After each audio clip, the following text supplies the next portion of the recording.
कविता, मैं तेरे लिए पानी लेकर आती हूँ। तू एसी का टेम्परेचर 16 कर दे, रूम ठंडा नहीं हो रहा। आज से पहले कविता ने कभी एसी के रिमोट को इस्तेमाल नहीं किया था, इसलिए वो टेम्परेचर कम करने के बदले बढ़ा देती है। कुछ देर में जब नेहा और उसकी माँ वहाँ आते हैं तो नेहा की माँ एसी का बढ़ा टेम्परेचर देखकर कविता को डांटने लगती है और खुद रिमोट से उसे कम करती है। ऐसे ही इतनी ज्यादा गर्मी हो रही, तू क्या हमें गर्मी से मारना चाहती है? बिन माँ की बेटी है, कुछ आता तो है नहीं। माँ होती तब तो कुछ सिखाती। नेहा, मैंने तुझे कितनी बार बोला है इस गरीब को अपने घर मत लाया कर। माँ, थोड़ा सोच समझ कर बोलो, वो मेरी किताब देने आई है और कविता मेरी बहुत अच्छी दोस्त है। नेहा अपनी माँ को शांत करवा रही होती है, पर कविता को नेहा की माँ की बातें काफी बुरी लगती है और वो रोती हुई अपने घर आती है और कमरे में बैठकर अपनी माँ की फोटो से बातें करती है। माँ, हर कोई मुझे मेरी माँ की बेटी कहता है। अगर आज तुम मेरे साथ होती तो मुझे कोई ऐसा ताना नहीं देता और तुम मुझे सब कुछ सिखाती। अब इसी तरह कुछ दिन बीत जाते हैं और एक दिन कविता की पड़ोस की भाभी उसके घर आती है। कविता, तुम्हारी शादी भी नजदीक आ रही है, मुझे भी बाजार जाना था कुछ सामान लेने, तो मेरे साथ चल लो, अपनी शादी की भी शॉपिंग कर लेना। पता नहीं अंकल कब तक घर आए। हाँ भाभी, बस मैं दरवाजे पर ताला मार दूं, फिर चलते हैं। कविता ताला चाबी लेकर दरवाजे पर ताला लगाती है और अपनी भाभी के साथ बाजार जाती है, जहां हाथों में चूड़ी लेकर चूड़ी की शॉपिंग करते हुए कविता की भाभी अपनी जेठानी की काफी बुराइयां करती है। कविता, मैंने सुना है तुम्हारी भी जेठानी है। अब तो तुम्हारा रिश्ता लग चुका है। अगर मुझे पता होता तो मैं तुम्हें पहले ही बता देती कि जेठानी कैसे होती है। मेरी जेठानी तो बहुत बुरी है। जब से मैं यहाँ आई हूँ, महारानी घर का एक काम नहीं करती और माँ जी से मेरी चुगली करती है, वो अलग। देवरानी आने के बाद जेठानियों के अलग ही रौब होते हैं। तुम जरा संभल कर रहना अपनी जेठानी से। वैसे भी तुम बहुत भोली हो। ससुराल में अगर तुम्हारी जेठानी तुम्हें परेशान करे तो उन्हें जवाब देना। शुरू में जवाब देना सीख जाओगी तो तुम्हारी जेठानी अपनी औकात में रहेगी, वरना मेरी जेठानी की तरह वो भी हवा में उड़ने लगेगी। काश कि मैंने भी शुरू में ही अपनी जेठानी को सुना दिया होता, तो आज मुझे ये नौबत ना देखनी पड़ती। भगवान मेरे साथ इतना बुरा नहीं कर सकता। मेरी जेठानी भी क्या भाभी की जेठानी की तरह बुरी होंगी? पड़ोसन भाभी की बातें सुनकर कविता थोड़ा परेशान हो जाती है और इसी तरह कुछ दिन बीत जाते हैं और शादी से एक हफ्ते पहले शांति सुमन के साथ शगुन की थाल लेकर आती है और बैठती है। भाई साहब, हमारी तरफ से शगुन की थाल। हमारे में रिवाज है, शादी में दुल्हन का सारा सामान ससुराल से आता है। हाँ शांति बहन, पता है, रिश्ता पक्का होते हुए आपने हमें बताया था। कविता, कैसी हो तुम? घर के सारे काम करना सीख लो, क्योंकि तुम्हारे आने के बाद तो मैं आराम करूंगी। आखिर इतने दिनों से मैंने जो ससुराल संभाला है, अब तुम्हारी बारी है। सही कहा था भाभी ने, मेरी जेठानी भी बिल्कुल उन्हीं की जेठानी की तरह बुरी है, जो मेरे आने का इंतजार कर रही है ताकि मुझे अपना नौकर बना कर रख सके। कुछ देर में शांति और सुमन शगुन का सामान लेकर वहाँ से चले जाते हैं। उनके जाते देख गली की सारी औरतें घर के बाहर खड़ी कविता को देखकर उससे कहती हैं, वो जो तुम्हारी सास के साथ आई थी वो तुम्हारी जेठानी है? देखने से तो बड़ी खड़ूस लग रही थी। आंटी लग क्या रही थी? जेठानियां तो होती है खड़ूस है। जेठानियां सोचती हैं देवरानी नहीं नौकरानी आ गई है। अपना काम भी हम देवरानियों से ही करवाती हैं। बोल तो तुम सही रही हो बेटा, मेरी भी जेठानी एक नंबर की कामचोर है। सभी के मुंह से अपनी अपनी जेठानियों की बुराई सुनकर एक बार फिर कविता काफी ज्यादा डर जाती है और अंदर जाकर अपनी माँ की फोटो को लेकर बैठकर बातें करती है। माँ, सब कहते हैं कि जेठानियां बुरी होती हैं। वो देवरानी के आने के बाद उनके साथ बहुत गंदा बर्ताव करती हैं। मैं कैसे वहाँ रहूंगी? कविता अपनी माँ की फोटो से बात कर ही रही होती है कि तभी उसके पिता वहाँ आते हैं और अपनी बेटी से कहते हैं, तुम्हारी माँ और बड़ी माँ की कभी बनी नहीं। मैंने तुम्हारी बड़ी माँ को बोल तो दिया है कि शादी में आकर माँ वाले सारे कर्तव्य निभाए, पर मुझे नहीं लगता कि वो आएगी। पापा, सारी जेठानियां एक जैसी होती हैं, बुरी। इसीलिए बड़ी माँ आए या ना आए, आप ही सब कुछ करना, क्योंकि मेरे लिए तो आप ही मेरी माँ हैं। अपने पापा से बात कर कविता खाना खाती है। समय गुजरता है और बहुत जल्द कविता शादी करके अपने ससुराल जाती है, जहाँ उसकी सास उसका गृह प्रवेश करवाती है, पर पूरा परिवार उसके स्वागत में खड़ा होता है और सुमन अपनी देवरानी को देखकर गाना गाती है और नाचने लगती है। आई है शुभ घड़ी, आज बनी मैं बड़ी, कल तक घर की बहू थी अब हूँ जेठानी। हुक्म चलाऊंगी मैं, आंख दिखाऊंगी मैं, सहमी खड़ी रहेगी मेरी देवरानी। अरे बस बहू, अब बहू को आराम करने दो। कल से बड़ी होने का रौब भी झाड़ लेना। अब तो मेरी दो दो भाभी हैं, अब मुझे क्या परेशानी हो सकती है। जहाँ कविता के आने से पूरा परिवार खुश होता है तो वहीं बेचारी कविता अपनी जेठानी से डरी और सहमी रहती है। अब अगले ही दिन कविता की पहली रसोई होती है, जहाँ काजल अपनी भाभी को रसोई दिखाकर चली जाती है। अपनी रसोई देखकर कविता काफी परेशान होती है। यहाँ तो मिट्टी का चूल्हा नहीं है, हर जगह मशीन है। तभी वहाँ सुमन आती है और अपनी देवरानी को परेशान देख उससे कहती है, क्या हुआ, तुम बड़ी परेशान लग रही हो। डरने की जरूरत नहीं है, मैं भी तुम्हारी तरह एक मिडिल क्लास फैमिली से आई हूँ। जब मैं यहाँ आई थी तो ये रसोई देखकर काफी डर गई थी। तब माँ जी ने मुझे सब कुछ सिखाया था। थोड़ी दिक्कत हुई, माँ जी की डांट भी सुननी पड़ी। कई बार माँ जी ने मेरी शिकायत मेरी माँ को की, पर समय के साथ मैं सब सीख गई और पूरा घर भी संभाल लिया। पर तुम फिक्र मत करो, मैं तुम्हें कभी भी माँ जी की डांट नहीं खाने दूंगी, क्योंकि तुम्हें सिखाने के लिए तुम्हारी जेठानी है। चलो अब तुम आटा गूंथ लो, तब तक मैं सब्जी काट लेती हूँ। और आटा गूंथने के लिए मशीन है, बस प्लग लगाओ, इसमें थोड़ा सा आटा और पानी डालना। मैं जानती हूँ माँ जी थोड़ी गर्म मिजाज की हैं, इसीलिए तुम्हें डर लग रहा होगा। सुमन कविता को मशीन में आटा पानी डालकर मशीन से आटा गूंथना सिखाती है और कुछ देर बाद उसे डीप फ्रायर में पकौड़े तलने को कहती है। डरो मत, कुछ नहीं होगा, आराम से पकौड़े तलो। पकौड़े तलने के बाद पकौड़ों को वैसे निकालना जैसे कढ़ाई से पकौड़े निकालती हो। ये तो बहुत आसान है। थैंक यू मुझे रसोई में रखी चीजों का इस्तेमाल करना सिखाने के लिए। कविता की पहली रसोई में सुमन उसे इलेक्ट्रॉनिक चीजों को कैसे इस्तेमाल किया जाता है ये सिखाती है, जिसे देखकर कविता को काफी अच्छा लगता है। इसके बाद वो पूरी पनीर की सब्जी, मिक्स वेज और हलवा बनाती है और सबको खिलाती है और सब उसकी तारीफ करते हैं। वाह कविता भाभी, क्या खाना बनाया है, पकौड़े भी मस्त हैं। आपने तो बड़ी भाभी को खाना बनाने के मामले में पीछे छोड़ दिया। मुझे तो बस इस बात की खुशी है कि मुझे अपनी दूसरी बहू को कुछ सिखाना नहीं पड़ा, वरना तेरी जेठानी को सिखाते हुए मैं तो पागल हो गई थी। मैं यही सोच रहा था। वैसे अब तो तुम्हें अपनी दूसरी बहू से कोई शिकायत नहीं ना, और मेरी पसंद पर गर्व है ना, जो मैं ऐसी संस्कारी बहू लेकर आया। पूरा परिवार खाते हुए कविता की काफी तारीफ करता है। इसी तरह 2 दिन बीत जाते हैं और एक दिन जब शांति चाय पी रही होती है तो गलती से उससे थोड़ी सी चाय फर्श पर गिर जाती है। बहू, मुझसे थोड़ी सी चाय गिर गई है तो फर्श साफ कर दे। शांति के कहते ही कविता पोंछा लेने जाती है और वो स्लैब साफ करने वाला कपड़ा उठा लेती है, पर ये देख सुमन उसे रोकते हुए कहती है, कविता ये क्या कर रही हो, इससे रसोई की स्लैब साफ की जाती है, ना कि फर्श। अगर माँ जी ने देख लिया तो वो तुम पर बहुत नाराज होंगी। मैं तुम्हें मॉप चलाना सिखा रही हूँ, माँ जी के सामने मॉप से ही फर्श साफ करना। वो मुझे पता नहीं था कि मॉप कैसे चलाया जाता है, क्योंकि पोछा तो आप ही लगाती है ना। अब सुमन कविता को मॉप कैसे चलाया जाता है उसे सिखाती है, जिसके बाद कविता अपनी सास के सामने मॉप से फर्श साफ करती है और ये देखकर शांति कविता से कहती है, अरे बहू, तुझे तो सब कुछ आता है। मैं तो सोच रही हूँ जब तेरी माँ नहीं है तब तुझे सब आता है। अगर तेरी माँ होती तो तू तो हमें ही सिखा रही होती। अच्छा हुआ जो तू बड़ी बहू की तरह गंवार नहीं निकली, वरना आज तुझे मुझे सब डांट कर सिखाना पड़ता।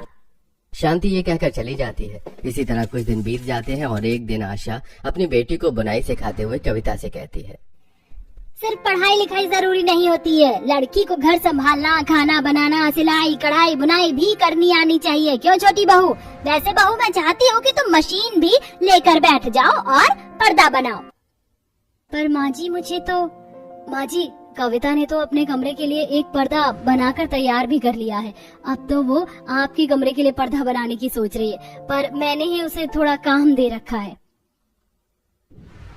अरे वाह बहू, तुम तो बहुत होशियार हो। कोई बात नहीं, अभी घर के काम कर लो, उसके बाद खाली समय में ये सब करना। और तू इधर देख, 3 बार ऊन को उंगली में लपेट और ऐसे सलाइयों की मदद से इस डिजाइन को ऐसे बना। आशा जब अपनी बेटी को जैसा सिखा रही होती है तो कविता अपने कमरे में जाती है और वो भी सलाइयों को चलाने की कोशिश करती है, पर तभी वहाँ सुमन आती है और उसे बुनाई सिखाती है। माफ करना, आज मेरी वजह से तुम्हें डांट खाने को मिल जाती। घर के कामों के चक्कर में मैं तुम्हें कढ़ाई बुनाई सिखाना ही भूल गई। माँ जी की नजरों में उनकी बहू परफेक्ट होनी चाहिए और ये काम तो मुझे मेरी माँ ने सिखाया था। मैं समझ सकती हूँ तुम्हारी माँ नहीं है इसलिए तुम्हें नहीं आता, पर मैं हूँ ना, मैं सिखाऊंगी तुम्हें। अब सुमन धीरे धीरे कविता को कढ़ाई बुनाई सिखाती है। समय गुजरता है और एक दिन सुमन, कविता और काजल बाहर जा रहे होते हैं। अब जैसे ही वो तीनों लिफ्ट में जाते हैं, काजल अपनी भाभी से कहती है, भाभी लिफ्ट बंद हो गई है, नीचे जाने के लिए बटन प्रेस कर दो। कौन सा बटन प्रेस करना है? दरअसल आज से पहले मैं कभी लिफ्ट में नहीं गई। कोई बात नहीं कविता, मैं हूँ ना, अगर नीचे जाना हो तो ये वाला बटन प्रेस किया जाता है, और अगर तुम्हें 3rd या 2nd फ्लोर पर जाना हो तो नंबर वाले बटन प्रेस कर दिया करो, सिंपल। भाभी आपको लिफ्ट भी चलानी नहीं आती, ऐसे ही बस माँ की तारीफें बटो रही हो, माँ को पता चलेगा तो वो बहुत गुस्सा हो जाएंगी। काजल, ऐसे किसी का मजाक नहीं बनाते, और कविता तुम्हारी भाभी है, कोई भी इंसान जन्म से ही कुछ भी सीख कर नहीं आता। पर भाभी ये सब तो नॉर्मल है। जो तुम्हारे लिए आसान और नॉर्मल है वो कविता के लिए नहीं, क्योंकि वो शहर में नहीं रहती, वो गांव से आई है, और गांव में ये सारी फैसिलिटीज नहीं होती। और माँ जी को मत बताना इस बारे में, वरना वो ना सिर्फ कविता को खरी खोटी सुनाएंगी बल्कि पापा जी से भी लड़ाई करेंगी। सुमन के डांटने पर काजल हंसना बंद कर देती है और वो लोग बाहर से शॉपिंग करके आते हैं। इसी तरह कुछ दिन बीत जाते हैं और कविता के पिता का फोन आता है, पर काम की वजह से वो अपने पिता का फोन नहीं उठा पाती, और जब कॉल करती है तो उसका फोन नहीं लगता। पास में ही सुमित टीवी देख रहा होता है और कविता सुमित से कहती है, देवर जी, मेरे फोन का रिचार्ज खत्म हो गया, पापा का फोन आ रहा है, आप जरा बाहर से रिचार्ज करवा दो। क्या बाहर से रिचार्ज कराऊं? हाँ, पापा भी बाहर से ही रिचार्ज करवा कर आते थे। अभी शाम हो रही है, पापा से बात करनी है, 5 मिनट लगता है रिचार्ज करवाने में बस। भाभी, अगर मुझे बाहर जाना पड़ेगा तो मैं नहीं जा रहा रिचार्ज करवाने, क्योंकि मैं कभी बाहर से रिचार्ज नहीं करवाता। आप तो बड़ी भाभी से भी ज्यादा बेवकूफ है। सुमित भी कविता का मजाक बनाकर हंसकर टीवी देखने में बिजी हो जाता है। कविता को कुछ समझ नहीं आता कि सुमित उस पर क्यों हंस रहा है। तभी वहाँ सुमन आती है और वो बिठाकर उसे उसके फोन से ही फोन का रिचार्ज, बिल, टिकट और ऑनलाइन चीज करनी सिखाती है। देखो, घर में वाईफाई लगा है, बिना फोन का नेट चालू किए भी तुम वाईफाई कनेक्ट करके नेट चला सकती हो, और अब हम अपने फोन से अपने नंबर पर रिचार्ज कर सकते हैं। साथ ही अलग अलग ऐप से तुम बिजली बिल, पानी का बिल और टिकट भी निकाल सकती हो। तुम्हें अकाउंट ऐप से कनेक्ट करना होगा। देखो, फोन पे, गूगल पे, किसी भी ऐप पर जाओ और वहाँ से अपने नंबर पर इस तरह रिचार्ज कर लो। फोन रिचार्ज करना कितना आसान है, ये सारे काम कितने आसान है। मुझे लगता था कि मैं ये काम कभी नहीं कर पाऊंगी। हाँ, ये सब बहुत आसान होता है, इसलिए अब तुम्हें किसी पर डिपेंड होने की जरूरत नहीं है। मैं भी पहले फोन के मामले में तुम्हारी तरह थी, पर तुम्हारे जेठ जी ने मुझे सब सिखा दिया। अब तो वो बाहर काम करते हैं और जब भी आते हैं तो कुछ नया सिखाते हैं। इतना बोलकर सुमन वहाँ से चली जाती है और कविता कमरे में बैठकर बार बार फोन में फोन रिचार्ज करना, टिकट काटने जैसी चीजों की प्रैक्टिस कर रही होती है। तभी उसकी नजर अपनी माँ की फोटो पर जाती है। माँ, देखो, मुझे मेरी जेठानी ने फोन रिचार्ज करना और ऑनलाइन फोन से ही छोटी मोटी चीज करनी सिखाई है। क्या मेरी जेठानी सच में इतनी अच्छी है या सिर्फ नाटक कर रही हैं, ताकि मैं सारी चीज सीख जाऊं और उसके बाद वो मुझे अपना गुलाम बना ले? ऑनलाइन बिल पे रिचार्ज करना सीखकर कविता काफी खुश होती है, पर उसके मन में अपनी जेठानी को लेकर अब भी कई सारे सवाल होते हैं। समय गुजरता है और गुजरते समय के साथ वो बहुत सी चीज सीख जाती है। ऐसे ही एक दिन जब कविता अपनी जेठानी के साथ रसोई में काम कर रही होती है तो सुमन उसे डिश वॉशर में बर्तन धोने के लिए कहती है और खुद बाहर चली जाती है। आज से पहले कविता ने डिश वॉशर यूज नहीं किया था, इसलिए कविता गलत बर्तन डिश वॉशर में लगा देती है और गलत बटन प्रेस कर देती है, जिससे डिश वॉशर से तेज आवाज निकलने लगती है और वो चलना बंद हो जाता है और पूरा परिवार रसोई में आता है। ये आवाज कैसी थी? लगता है डिश वॉशर खराब हो गया है। कविता, कहीं तुमसे वो डिश वॉशर खराब तो नहीं हुआ? तुम्हें डिश वॉशर चलाना तो आता था ना? नहीं देवर जी, कविता से कोई गलती नहीं हुई, बर्तन मैं साफ कर रही थी। माँ जी माफ करना, लगता है मैंने गलत बर्तन लगाकर जल्दबाजी में गलत बटन प्रेस कर दिया। बहू, तुझे यहाँ इतने साल हो गए, हर एक चीज मैंने तुझे खुद सिखाई थी, प्यार से, डांट से, पर आज भी तू गलतियाँ कर ही देती है।